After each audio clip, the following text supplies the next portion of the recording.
Nalacé était une généticienne et doctoresse caminoenne travaillant avec la République pendant la guerre des clones.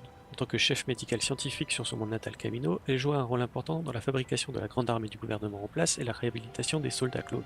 Assignée dès le début de la guerre des clones dans la bordure extérieure, Nalacé opérait dans la station médicale Khalida Shoals, où les clones blessés au combat recevaient des soins. Informé par l'amiral Yularen d'une attaque imminente, Nalacé reçut pour ordre d'évacuer les blessés à l'aide de transports envoyés en hâte depuis Naboo, l'escadron Shadow arrivant en renfort pour défendre au mieux la station. Au même moment, le malveillant sortit d'hyperespace et une bataille spatiale s'engagea.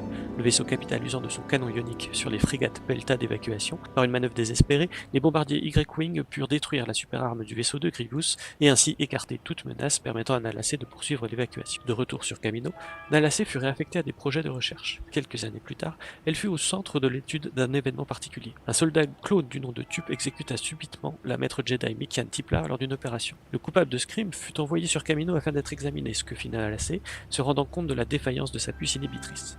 Partageant sa découverte avec le premier ministre de Camino, Lamassu, ce dernier décida de contacter Dark Tyrannus, instigateur initial de l'installation de ces puces dans tous les clones. Alors que Nalacé s'apprêta à euthanasier Tup pour cacher les preuves, le clone Five découvrit une anomalie dans l'étude de son compagnon et tenta de l'opérer de sa tumeur avec l'aide du droïde médical AZ-3, récupérant la puce défectueuse, Tup succombant malgré tout à ses blessures. Afin d'éviter que l'affaire ne s'ébruite, Nalacé tenta de stopper Five, qui partagea tout de même ses découvertes avec la Jedi Shaakti et la convainc de ramener le corps de Tup sur Coruscant pour un examen poussé. Nalacé insista pour être du voyage et put empoisonner Five avant son entrevue avec le chancelier Palpatine.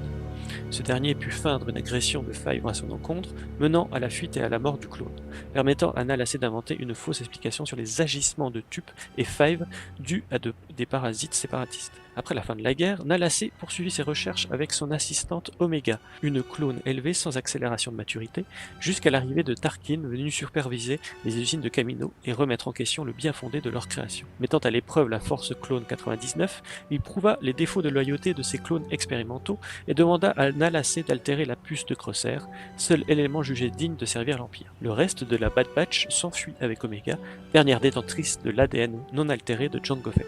Devant l'insistance de l'Empire à clôturer la production de clones, Nalacé chercha à affirmer la position de Camino, ceci nécessitant un échantillon pur de l'ADN initial vieillissant. Elle engagea alors des chasseurs de primes pour retrouver Omega, et c'est Cad Bane qui retrouva la clone. Nalacé, ayant reçu pour ordre de récupérer l'ADN et de se débarrasser de l'enfant sitôt celle-ci arrivait sur Tipoca City, elle organisa sa fuite avec l'aide de Fennec Shand pour qu'Omega retrouve ses compagnons. Enfermée ensuite par les forces impériales, elle fut forcée de travailler pour le docteur Hemlock, qui réussit à capturer Omega et à mener des expériences sur elle avant de tout perdre grâce à son sacrifice et l'explosion du laboratoire scientifique de Weyland.